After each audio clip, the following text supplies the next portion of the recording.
Hello, this is Omar from the Hardware Pod, and good morning, afternoon, night, evening, whenever you find a way to watch or listen to this. I'm back with Brock, and I'm sure if you've been watching, if you watch our previous episode, or I guess the episode after, you'll notice we recorded this on the same day, a literal change of hats for this one. So yeah, Brock, I guess anything to say to open this podcast? Yeah, no, nothing crazy has happened between the last episode and this one. Not even my hat has changed. Though, just it's always a joy to be able to speak with you and obviously your brand and your company and all your friends as well. It's been a great partnership, friendship, and I'm looking forward to talking about something that is dear to me as well, the Hula Bowl. Yeah, for sure. And I mean, you and a lot of college football fans in general, not just Hawaii fans, are, happy with the recent news that Hawaii is getting their stadium back. Of course, it's bittersweet as Aloha Stadium will be bid Aloha ultimately, but it had its run, very special place in college football. But Hawaii or new Aloha Stadium, right? It's gonna be called Aloha Stadium as well, right? Yeah, just new Okay, Aloha. yeah. Like it's like Yankee Stadium. It's new Aloha Stadium. Okay, yeah. New Aloha Stadium. I mean, I saw the acronym was like NASID, so I was like, I didn't know what the E stood for, but Gotcha. That's like new Aloha Stadium. I think I've heard the E is like development. I could be wrong on that. okay. Don't quote me on that. It's like Okay, not it makes said or sense it's something like that. development. Yeah, I think it's entertainment. I think it's entertainment. I think it's New Aloha Stadium Entertainment District. Okay, because like Oh now I yeah, thought about like the whole yeah, area. that's Okay, right. yeah. So it's a nascent project. The new Aloha Stadium will be opening. I think I don't know if it'll be open by 2026 or they're starting construction in a couple years. I mix up the dates, but Hawaii will be out of Clarence TC Ching fairly soon. Not that it's a bad venue, but it's a tight fit for an FBS program. So I guess opening thoughts about that, Brock, before we hop into the actual main discussion. Yeah, so obviously the new Aloha Stadium project has been a point of discussion for a lot of fans ever since the closing of Aloha Stadium. Obviously, like I've said in other podcasts, I'm fortunate enough I got to see the last game that had fans at Aloha Stadium, and that was the 2019 Hawaii Bowl, where Hawaii absolutely smacked around Zach Wilson on their way to a beautiful victory over the arch rival BYU Cougars. Then obviously in 2020 they played there, but the pandemic restricted fans. Fun fact: they also beat my alma mater UNLV in the final game at Aloha Stadium. That stadium's been around for a long time. So many great memories, so many great victories. The BYU's obviously finally beating them in '89, and then beating them again in '90. The night Ty Detmer won the Heisman. They're ranked number 4 in the nation. Right, beating them in 2001 when they were ranked 12-0, and we're going to the Holiday Bowl to finish off our Military Bowl might have been to kind of finish off that perfect season, getting smacked in Hawaii 72-45. Obviously, the '07 season with undefeated before the Sugar Bowl, the '06 season where Colt Brennan set the record for most passing touchdowns of the season, where Timmy Chang set the record for most passing yards of all time, right? So many great memories for fans, but at the same time, Aloha Stadium also kind of has cultural significance too. All the Hawaii State Championship games are there. I'm sure you've seen the pictures of when Kuhuku is in the championship game or semifinals. They pack the stadium, right? It's like 50,000 people coming to see a state championship game, right? Like at 35,000 are minimal Red Raiders fans. Then you also have the fact that it hosted a bunch of different events, such as the Flag Football Championship, the Great Aloha Run, um, concerts, various sporting events, rugby, soccer, so on and so forth. It's going to be really sad to see them close down the stadium. That's a stadium that I have a lot of personal connection to. Obviously, my first game was watching them play UNLV back in 2014 when Marcus Kemp caught the game winner with no time left. All the Hawaii Bowls I got an opportunity to go to and watch on TV. Seeing all my heroes just absolutely go out there and put their bodies on the line for the name on the front, right? But at the same time, it's a new era. Aloha Stadium as a stadium is rubbish, right? It's deteriorating from the outside, from the inside, from everywhere. The concession stands are from 1982 is the best way to put it. It's really old. It's really the parking lot is a mess to get through after a game. There's a whole bunch of different issues with it. Whereas new Aloha stadiums the development. There's going to be stores. There's going to be great parking, great things for the fans, so on and so forth. Very excited to see Hawaii transition to the new era, especially again in this new era of conference realignment. In terms of TC Ching Stadium, a lot of people love it and a lot of people don't. And the reason why is because it's on campus, the student section is finally filled, right? There's just something special about it, especially when they upset Fresno State, who was ranked in the nation last season. On the other end, it's not sustainable at all. It can fit, I think, at most 12,000 people. That's not acceptable for an FBS stadium. And then also the Hula Bowl that we'll get talking to was at UCF last year. That's unacceptable. So personally, I'm looking forward to the new stadium when it finally comes, but I am grateful for having a facility like TC Ching in the interim. Yeah, for sure. And like you said, I think the key thing is not sustainable when it comes to Hawaii. Like it's a stopgap solution, and it's great that Hawaii is getting a new stadium, for these events. I guess to make memories, because like Aloha Stadium filled with memories. I always like watching, like you mentioned, the 89 and 90 highlights where it's like there's trash all over the field because it seemed like a party, for those BYU games for sure. Something that should come back as well, along with Aloha Stadium, is the Hula Bowl. So the Hula Bowl recently came back after a 12-year hiatus. The last game before it went on hiatus was in 2008 after the 2007 regular season. Goes on a hiatus until 2020. At the end of the 2019 season, they play the game at Aloha Stadium. There was a very sparse crowd of the game. The game in 2021, after the 2020 season, had no fans at all, and that is the last sporting event at Aloha Stadium ever. Really a sad end to the stadium that it wasn't with a Hawaii game. Still a great Hula Bowl though. I mean, as it came down to the final couple minutes, I do remember watching it in my dorm room. But the Hula Bowl since in 2022 moved to Orlando at Bright House Network Stadium, or whatever it's called now. I think it's a FBC Mortgage Stadium, aka the Bounce House, home of UCF, the Knights. So moved there for probably the foreseeable future. Now, for me, I thought the game could have stayed in Hawaii. Just looking at the attendance that it drew in 2020 when fans were allowed for its return, it was about 5,000. This is, of course, before the pandemic broke out. And then you look at this past year, a game that I was at. When I was at the game with Central Florida, at UCF Stadium, the main selling point was Mackenzie Milton's final college game, which I will say this. It's like, women don't think men have emotions. I gotta say, seeing Mackenzie Milton try to lead I think it was the Ina team to a final game-winning drive, get them in a field goal position and throwing interception, I almost darn near cried.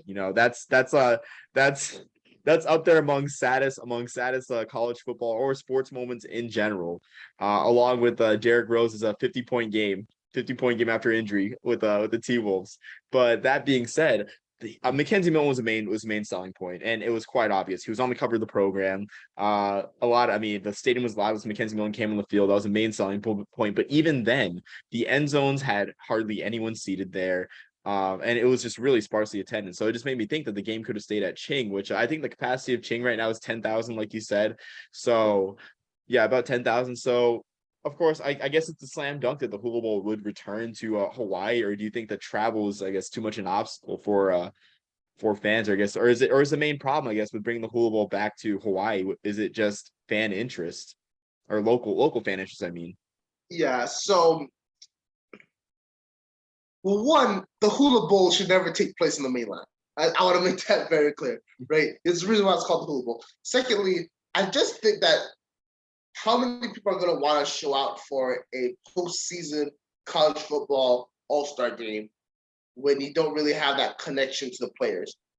For example, when Blaine Geisen won MVP and when Nick Rolovich won MVP, the fans let it be known why they were there, right? Those four the UH players.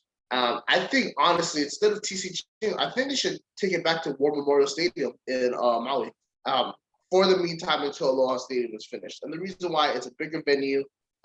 It's in Maui, so it's going to obviously draw more fans anyway because there's less things to do in Maui. And lastly, I just think it'd be kind of a cool throwback to have this old stadium. It's not really in the mountains, but it's definitely up there, if I remember correctly. Just kind of bringing all these great players there, have obviously the training and the practices in Oahu, fly them out, so that you're not spending a bunch of money on the sparse hotel rooms that are there, and just let them play ball in this really cool place. Um, that's my personal thing. There's no rhyme or logic behind it. I just think it'd be kind of cool. And lastly, again, it needs to be in Hawaii.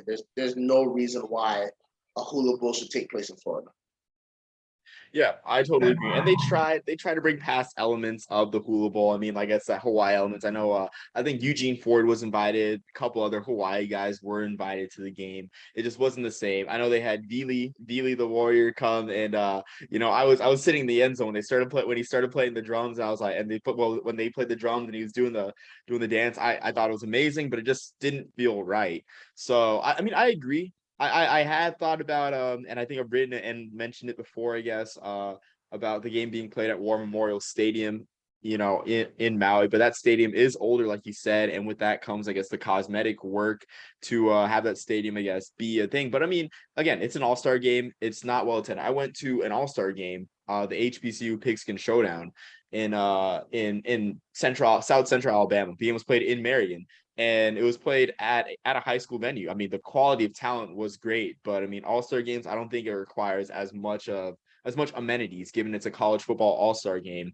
As sad as it seems, I'm a purist. I'm a classic type of guy who loves college all-star games and what they could be. Plus, as any college football fan or diehards like ourselves, we just like remembering dudes. Like that's all it is. It's like it's remembering dudes. Like when I was when I went to the Tropical Bowl this year as well, or also in Orlando, which was on the same day, actually quite convenient, on the same day in Orlando, as a Hula Bowl.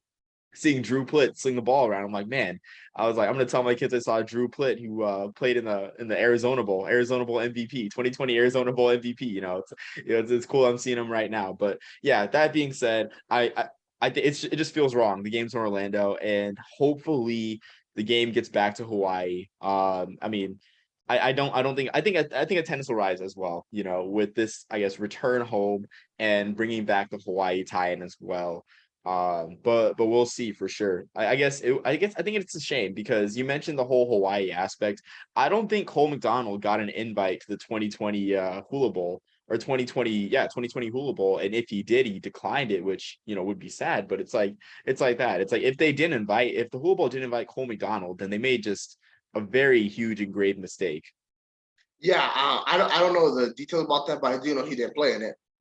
Which sucks because he is Hawaii's like second ever quarterback to be drafted in the NFL by Titans. First one since Colt Brennan, and he could sling it. Like sometimes he'd sling it into triple coverage. That was the issue, but it was still fun to watch because you never knew what happened next. He had a great Hawaii Bowl against BYU. He had a great junior season, played left early. And I think that they need to have at least one Hawaii player and then one Hawaii-born player in the Hula Bowl.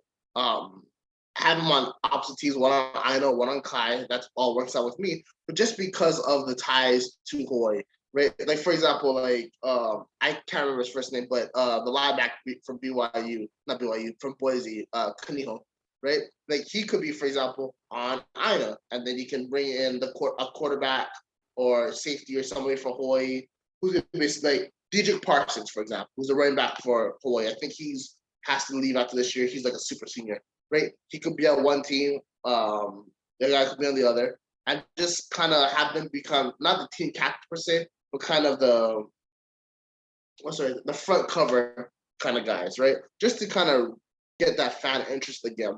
I mean, I remember seeing a picture of Blaine Geisen with who was it? I think it was Dick Tomey on the field of Aloha Stadium. They're all in their lays and obviously Geisen in his jersey and all that good stuff. And then who's next to him?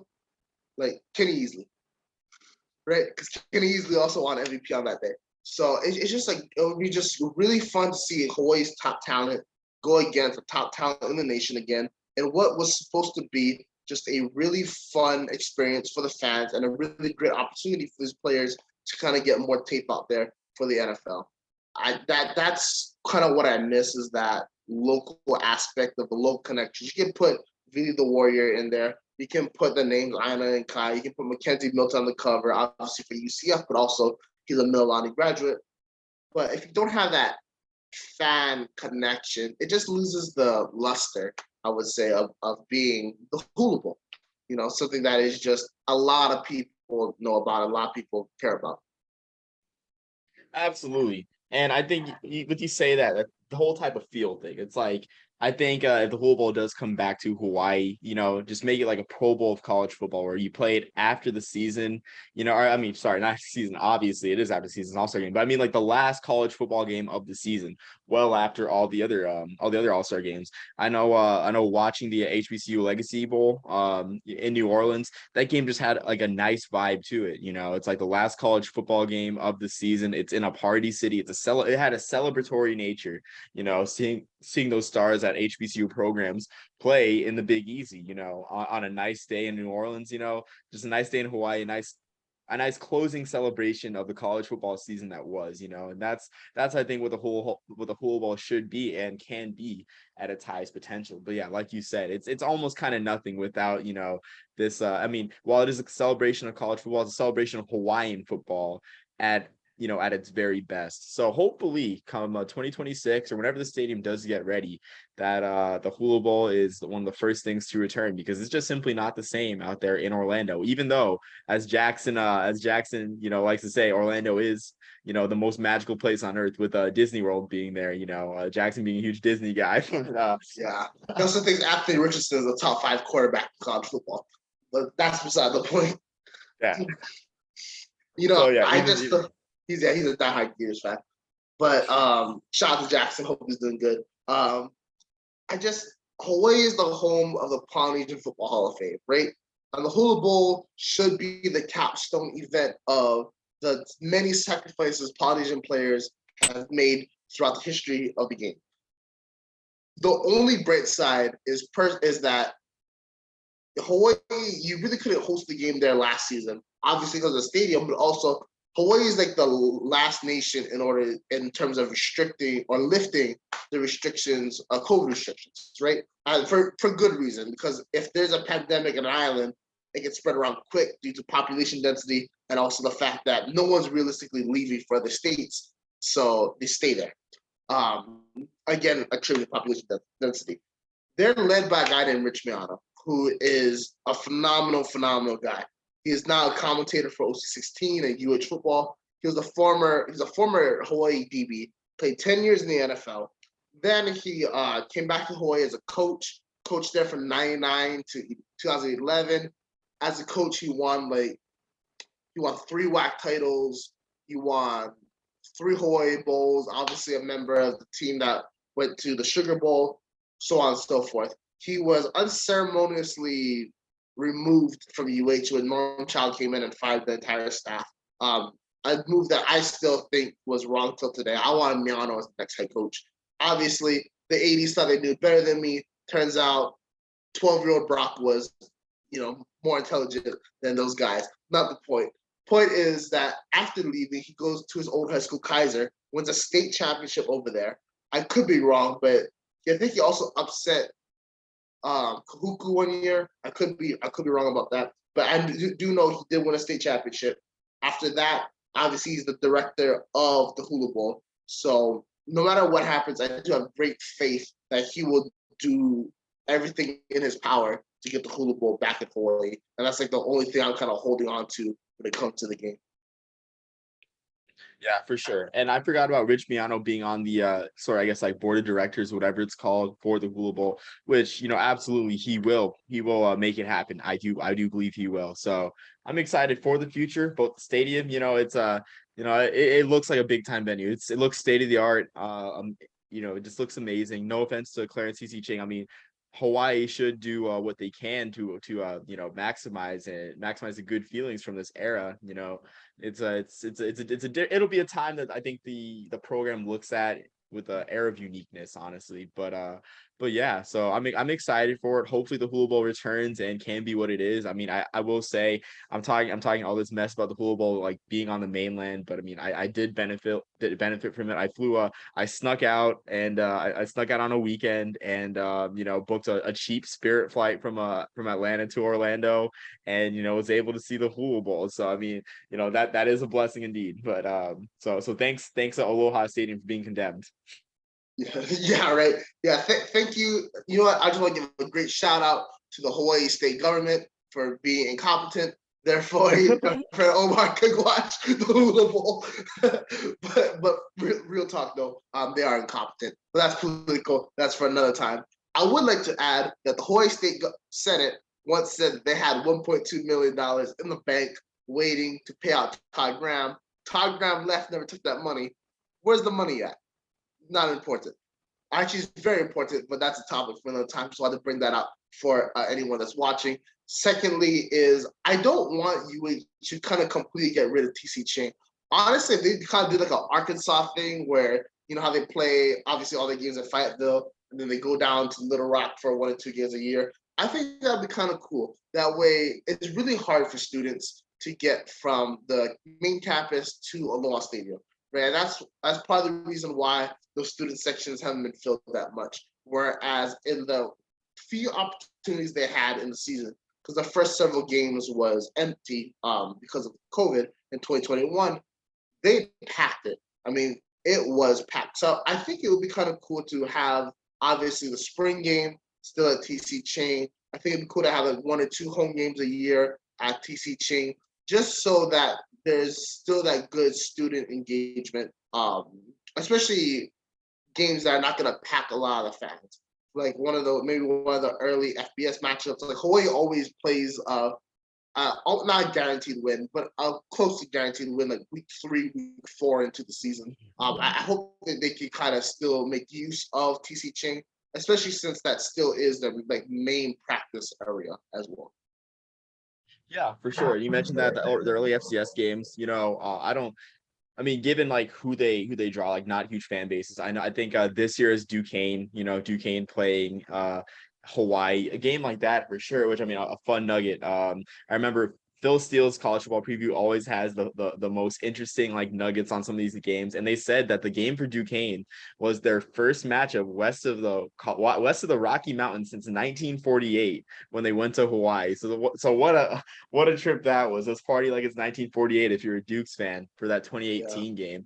So yeah, I mean I totally agree with that. I guess like. What's up? I'm sorry. Go ahead, bro. No, I was just thinking, were teams even flying like on planes back in 1948? Because like I'm just thinking like how would they even travel? Trying to get to obviously I know they got to fly from the mainland to Hawaii, but like would they just did they fly the whole way, or did they take a train to California flying out? Like I just say, imagine being a football player in 1948 traveling to this island that's not even like a state, and then you have pads that don't protect you, helmets that don't protect you. All right, a coach that probably is 10 times harder than you than ever before. You're probably running like 2 days the day before a game just because you could, and then you gotta travel all this way then to go to Hawaii, which I think they lost too. So imagine doing all that just to lose. Man, football back in the day was it was a trip to say the least. Oh yeah.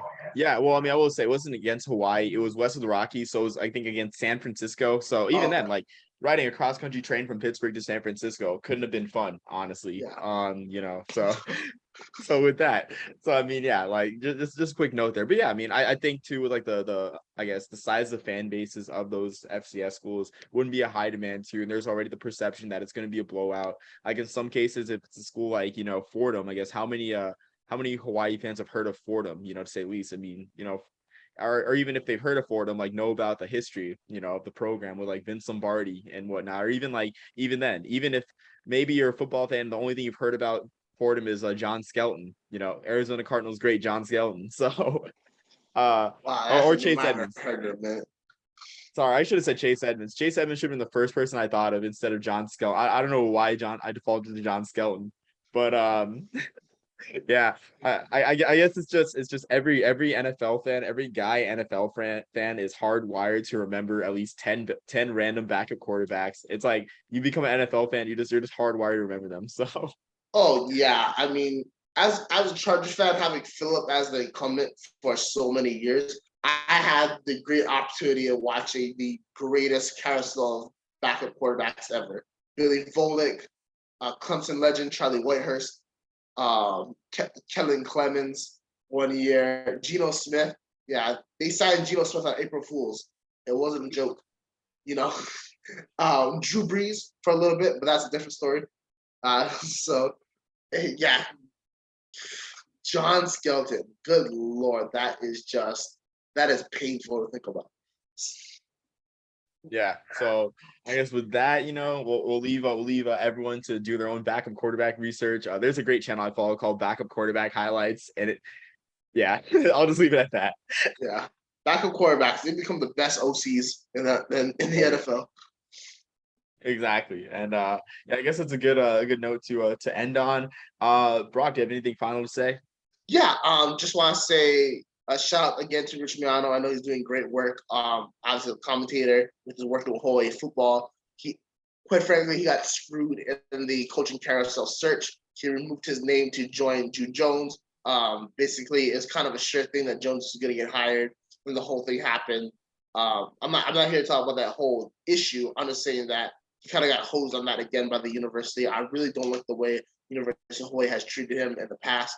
You don't do a legend like that the way that they have, but he continues to fight the good fight. I can't wait to see what he does in the future with the Hula Bowl. I cannot wait for it to come back to Hawaii, and if I do have the opportunity, I would like to see a game live. I just hope this Aloha Stadium project isn't like the Honolulu Rail project, and it's 20 years Oh gosh. delayed, So I do think that they will get on top of it. I just can't wait to see what's happening.